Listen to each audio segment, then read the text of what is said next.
Before dawn even touched the rooftops, little Leah woke with her heart thudding like an alarm.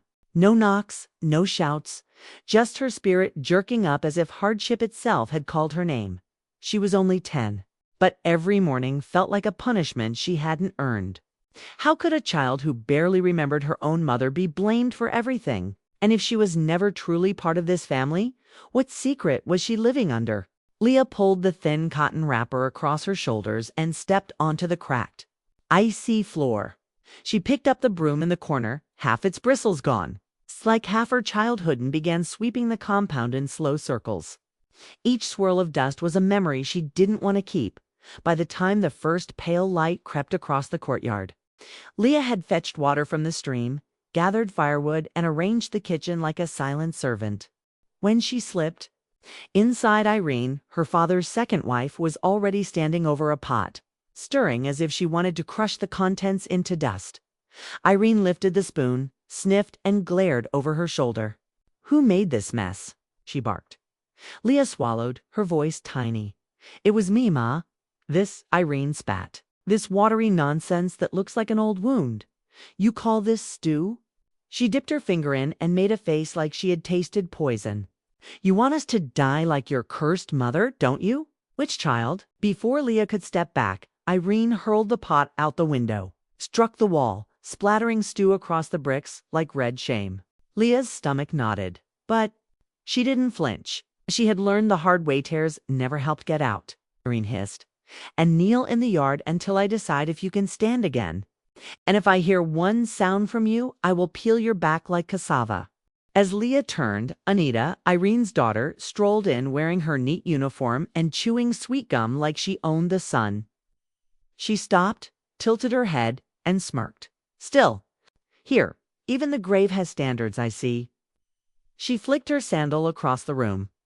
It struck Leah's thin chest and fell at her feet.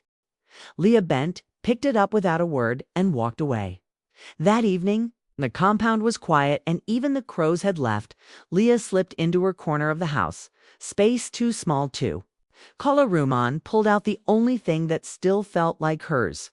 A faded photo, creased and blurred, her mother's smile, her father's distant eyes, and her own chubby face between them, back when she was wanted. She pressed the picture to her cheek and whispered, "Mama, Key, why didn't you take me with you? If this story has already touched your heart, don't go anywhere." In the next part, secrets will begin to surface and Leah's life will take a turn no one expects. Like, share, and stay tuned. The next morning, Leah's body was so weak she could barely lift the clay pot of water. But even her exhaustion couldn't prepare her for the truth waiting to ambush her. What if everything she believed about her family was a lie? And if she didn't belong here at all, who did she belong to? She was halfway across the compound when her legs buckled. The heavy pot crashed beside her, splattering water across her faded dress. Her stepmother's voice sliced the air like a whip. "You useless creature!" Irene thundered from the veranda. "Why do you walk like you're carrying a coffin on your back? You want people to say we keep a ghost in our house?" Leah raised her head, her lips trembling. "I'm sorry, Ma. Sorry." Irene leaned forward, her eyes sharp and gleaming. "I'm tired of this pretense. You're not my husband's child, you know? You're not even from this bloodline." Leah's breath caught in her throat. "Ma," Irene crossed her arms. "Yes, you were. Picked your so-called mother, May. She rest in pieces found you in the forest. She dragged you home like a stray puppy. My husband told her to leave you there. She refused. And look where it's brought us." The words struck Leah harder than any slap. Picked, not wanted, not family. That night, after everyone had eaten, and she was left to lick the cold scraps of yam peel, Leah found her father sitting by the doorway, shelling groundnuts. Her heart pounded as she stepped closer. "Papa," she whispered, voice raw, "is it true that I was found in the forest?" He didn't look up, just kept working the groundnuts. "It's true." Tears blurred her vision. "And Mama?" "She wasn't really my mother." His sigh was long and tired. "She insisted you were a blessing. I said you were a burden. Okay. And in the end, she died. And you stayed. Leah pressed her hand to her mouth, fighting to keep from collapsing. You were never ours, he finished, voice hollow. It's just something we allowed to stay. Be grateful. She turned away, every step heavier than the last. In the darkness of her little corner, she lay on the cold floor, her eyes wide open. But no tears came. Only the hollow echo of those words, picked, not ours. A burden. The next dawn brought no comfort. Leah went to the stream as usual, her thoughts, like shards of broken glass. When she returned, she noticed something strange: a shiny black car parked in front of the compound. Like it had no intention of leaving. Two strangers stood beside it. A woman in high heels and dark glasses, her lips pinched into a permanent sneer. And a tall man checking his watch as if time itself owed him money. Leah tried to slip by, invisible. But her father's voice stopped her cold. Leah, he called, not unkind, just empty. Pack your things. Her heart thudded, sir. You're leaving with them? Today, she took a step back. I don't understand. You will. Work for them in the city. They have paid.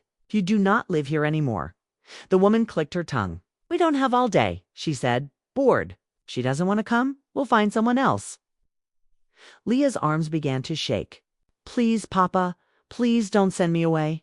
I'll work harder. He turned his back, already done with her. Go. Her stepmother leaned against the doorway, smiling like a cat who'd swallowed a bird. Better hurry. Which child? Before I drag you out myself. As Leah went to gather her two dresses and the small photograph that had been her only comfort, her steps were slow. No one called her back. No one hugged her goodbye. If you think this was heartbreaking, wait until you see what happens when Leah steps into the mansion. A new world, a hidden secret, and a destiny she never imagined. Subscribe, like, and stay with us, for 3 hours. Leah sat in that car like a prisoner, clutching her little bag while her heart whispered questions no one would answer. What kind of people would pay money to take her away? What life waited behind the mansion walls? And most frightening of all, was this her ending or a beginning? The engine hummed steadily as the city rose around them. Glass towers pierced the sky, billboards flashed in colors she had never seen, and long ribbons of asphalt twisted through the horizon like a giant's path. Leah had never left her village before. She pressed her forehead to the tinted window, too overwhelmed to feel fear. This was a place she'd only glimpsed in the torn calendars her mother once taped to the mud walls. The city had always looked bright in those pictures. The woman in the front seat, who hadn't spoken a single word since they left, finally turned her head. When we get there, she said flatly, you will call me Madam Evelyn. You will speak only when spoken to. You will not roam the house, and you will never, ever touch anything that isn't yours. Leah nodded, her mouth too dry to form words. Good Madam Evelyn said, I don't have patience for stupid girls. When the car finally turned into a gated estate, Leah's heart nearly stopped. The houses looked like palaces, all neat lawns and gleaming white walls. The SUV pulled up in front of a mansion so large she couldn't see where it ended. Out, the man said simply. Leah climbed down, her thin slippers making small sounds against the polished tiles. The air smelled like money and bleach. Inside, the house felt like a different universe. Chandeliers shimmered above her head. The floor reflected her small, uncertain figure like a ghost. Madam Evelyn turned sharply, her heels tapping the marble. Listen carefully. From today, you live here as a servant. Your job is to care for my husband's mother. She's ill. You will bathe her, feed her, clean her, and give her medicine. If you fail, you will regret it. Leah's heart raced. Yes, Ma. The woman's eyes narrowed. And don't think you'll get special treatment. You will be fed twice a day. You will not leave this compound. And if anything goes missing? She paused, leaning close until Leah could smell her expensive perfume. I will lock you in the cellar with the rats. Am I clear? Yes, Ma. Good. She snapped her fingers. A tall maid with tired eyes appeared. "Take her to the quarters." They passed a long corridor, a gleaming kitchen, and a quiet hallway that smelled of furniture polish. Finally, the maid stopped in front of a plain wooden door. "This is your room." Leah stepped inside. The walls were blank. Narrow iron bed waited in the corner with a thin mattress. A cracked mirror hung above a small table. But to Leah, it was more than she'd ever had. She set her bag down gently, placed her faded photograph by the window, and whispered, "Mama, I will survive this too." That night she couldn't eat. Her thoughts were too loud. She sat on the edge of the bed, staring into the dark. Was this truly her life now? Bought and sold like a chicken at market. The next morning, before the sun rose, Leah was awake. Her body knew no other way to live.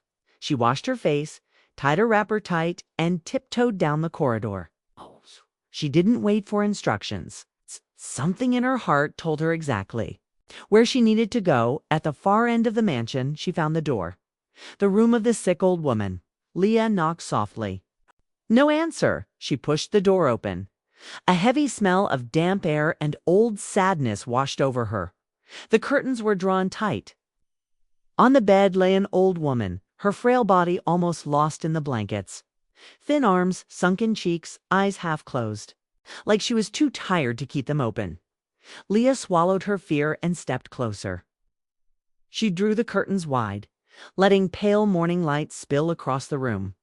Then she knelt by the bed and whispered, "Good morning, Grandma." The woman didn't speak, but her eyelids flickered. Leah smiled. "You're beautiful, and today we'll make this room shine." She fetched a basin of warm water and began to clean the old woman's hands, then her face, moving slowly, like she was tending to a delicate flower. She hummed a soft tune one her mother used to sing as she cooked hand with every stroke. The room seemed to breathe again. Every morning, Leah returned to that quiet room with her basin and her courage. She had no idea her small kindness was waking up a woman in a secret that had been asleep for years. Why did Grandma's tired eyes always follow her? What memories were hidden behind that fragile stare? And what if Leah herself was the missing piece in this grand house of silence? Leah settled into a routine. Before dawn had fully broken, she would slip into Grandma's room and open the curtains, letting the new day rush in. She spoke softly as she wiped the old woman's face and fed her tiny spoonfuls of porridge. "Today, we'll do something different," she whispered one morning. "We'll smile, even if no one else wants us to." Grandma's lips didn't move, but her gaze grew steadier, clearer. When Leah made small jokes, she could swear the old woman was listening, you know? Leah said one day, adjusting the blanket, "Back in the village, they called me names.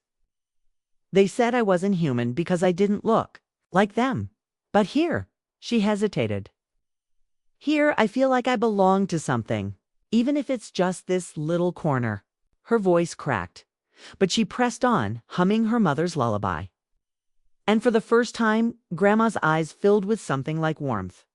Behind closed doors, though, the rest of the house had no such tenderness. Madame Evelyn never entered the old woman's room. No maids lingered there.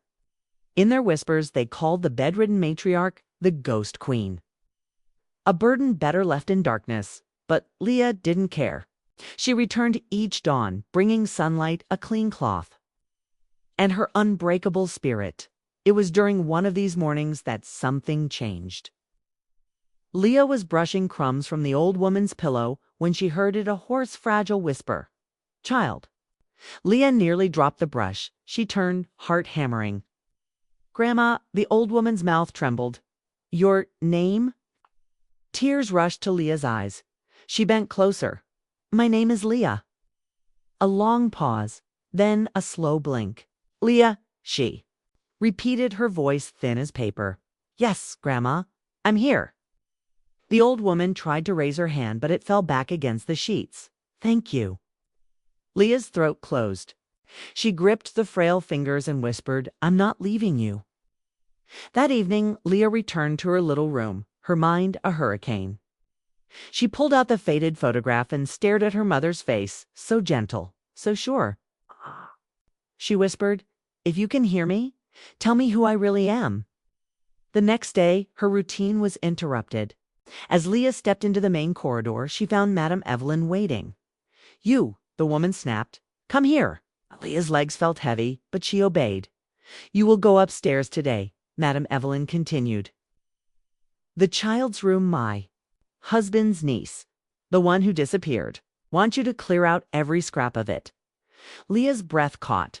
"Yes, ma." She climbed the wide staircase, her heart in her throat. The door creaked open on a room frozen in time. Tiny shoes lined the shelves. A doll sat on the pillow, untouched.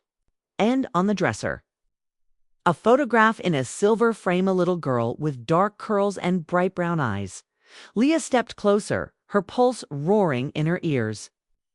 The child in the photo looked exactly like her. Exactly, her hands shook as she reached for the picture. In that moment, something inside her shifted, as if all the pieces she'd been carrying since birth had clicked into place. Leah stood frozen in that quiet room, staring at a photograph that looked back at her like a mirror.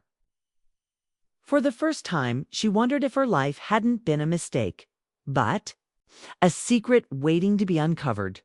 Was she really the girl everyone believed had vanished forever?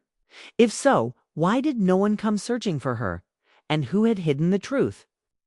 Her hands trembled as she lifted the photo. The little girl in the picture had the same dark curls, the same dimpled smile, same eyes that had always made villagers whisper she didn't look like them. A lump swelled in Leah's throat. Suddenly, she remembered the photograph tucked in her wrapper, one her adoptive mother had always kept close. With shaking fingers, she pulled it out and laid it side by side with the framed image. It was undeniable. She was the same child, her thoughts scattered like leaves in a storm. If this was true, then everything she'd been told about being picked up in the forest, about being a burden, was a lie. That night, she didn't sleep.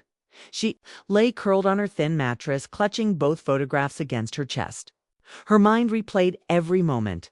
The cruelty, the loneliness, the way Grandma's gaze seemed to recognize her at dawn. She didn't wait. She took her bowl of water, slipped out of her room, and crept down the hall. But instead of just cleaning, she carried both photographs into Grandma's room. The old woman was awake, her eyes fixed on the ceiling.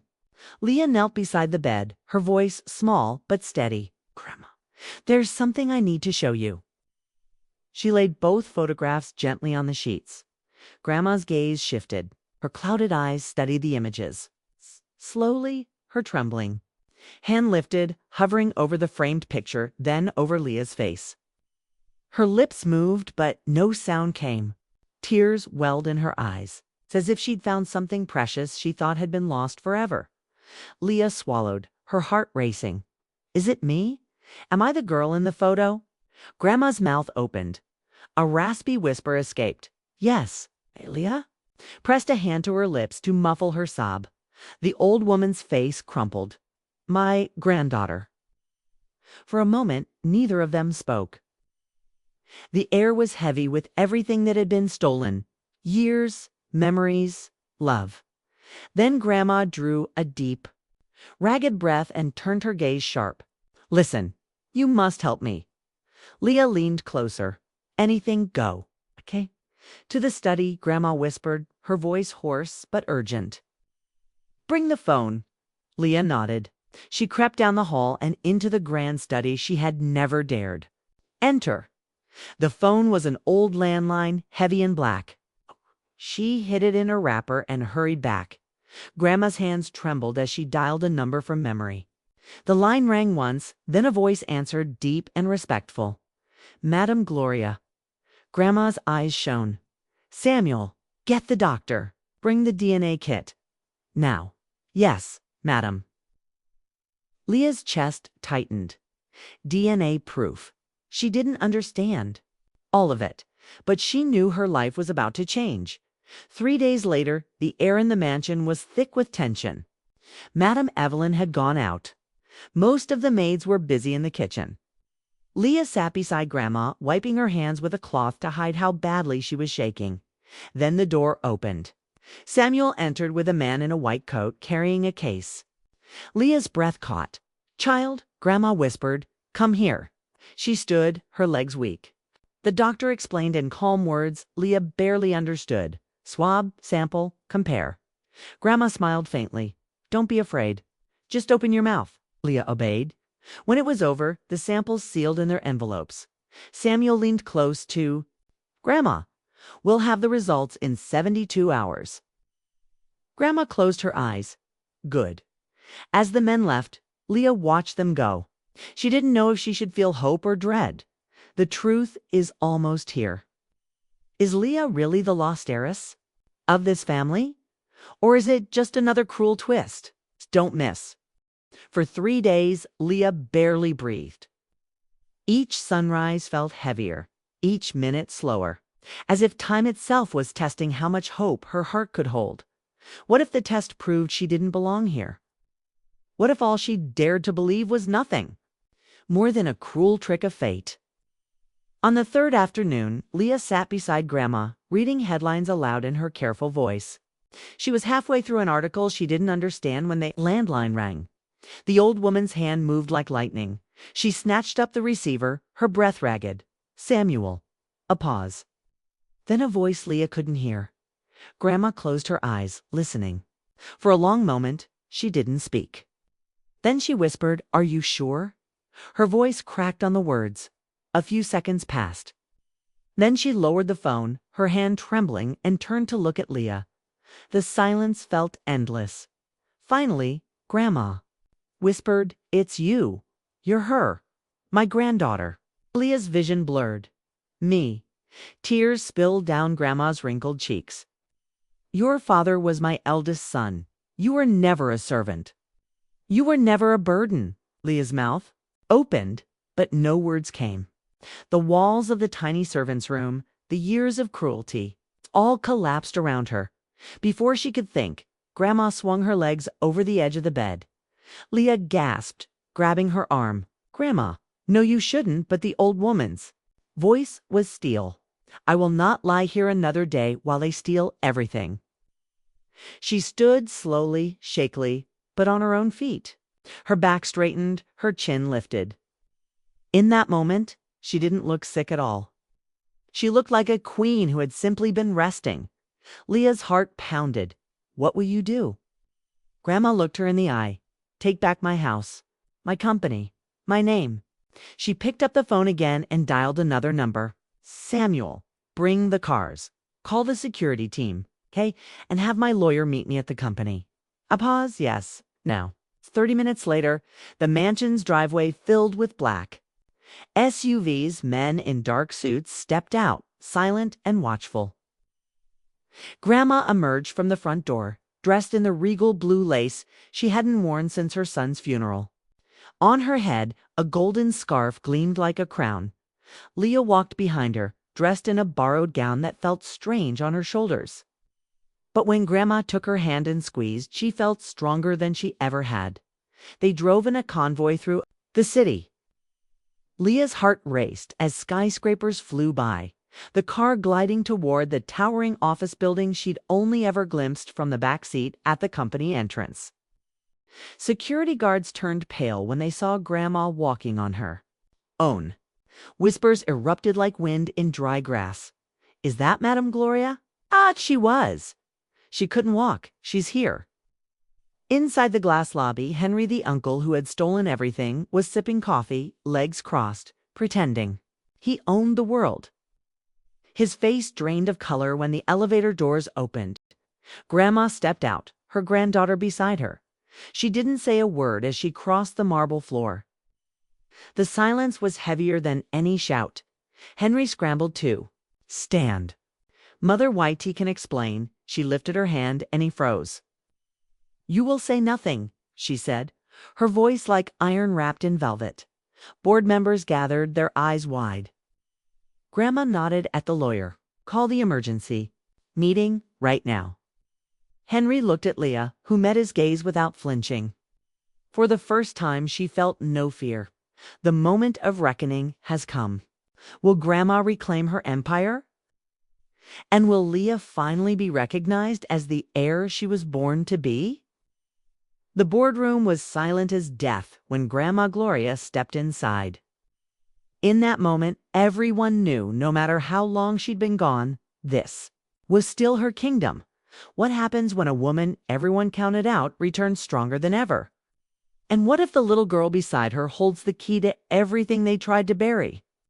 Grandma walked to the head of the long mahogany table and slowly sat down. She didn't look at Henry or at any of the men who had once helped him steal her legacy.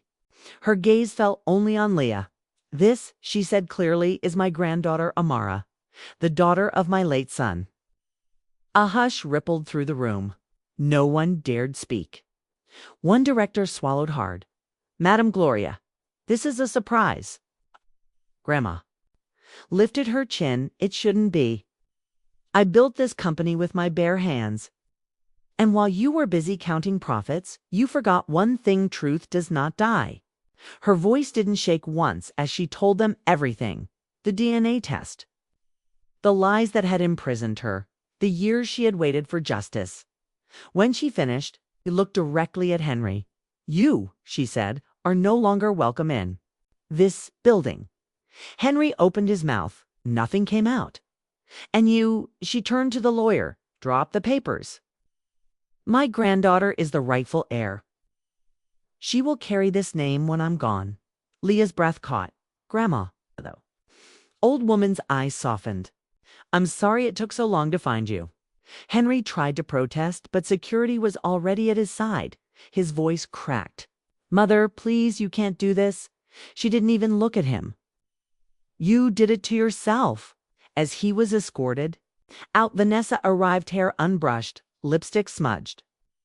She took in the scene, her eyes darting from Grandma to Leah to the board. "This isn't over," she hissed. "You can't erase me." Grandma raised one eyebrow. "Watch me."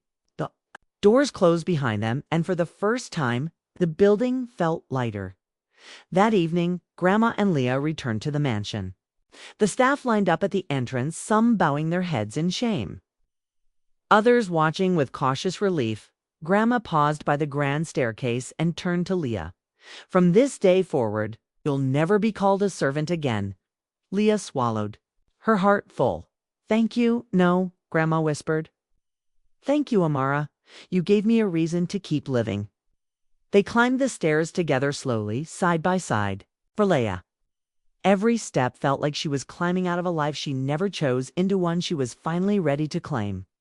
Weeks passed. Papers were signed, new staff were hired, and the house felt like a home again. Grandma insisted Leah attend lessons with the best tutors in the city.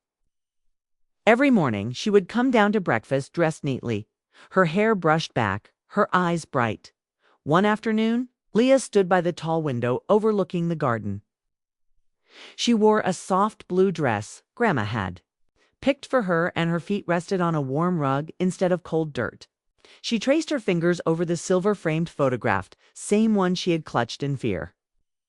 "The day she arrived, I still feel like I'm dreaming," she whispered. Grandma smiled from her chair. "It's not a dream. You were never meant for less." Leah turned, her voice trembling. "Why do you believe in me so much?" "Because," Grandma said, her eyes bright with unshed tears, "you're my blood. And because you taught me something I'd forgotten, that hope is never wasted." That night, Leah lay in her room, the room that finally belonged to her. For the first time, she didn't wonder where she came from or whether she was worthy. She knew. And in that knowing, she finally felt free. Thank you for watching this story. If it touched your heart, please subscribe, like, and share with someone who believes in second chances. Leave a comment. What did you feel when Leah found her place in the world? Your thoughts mean everything to us.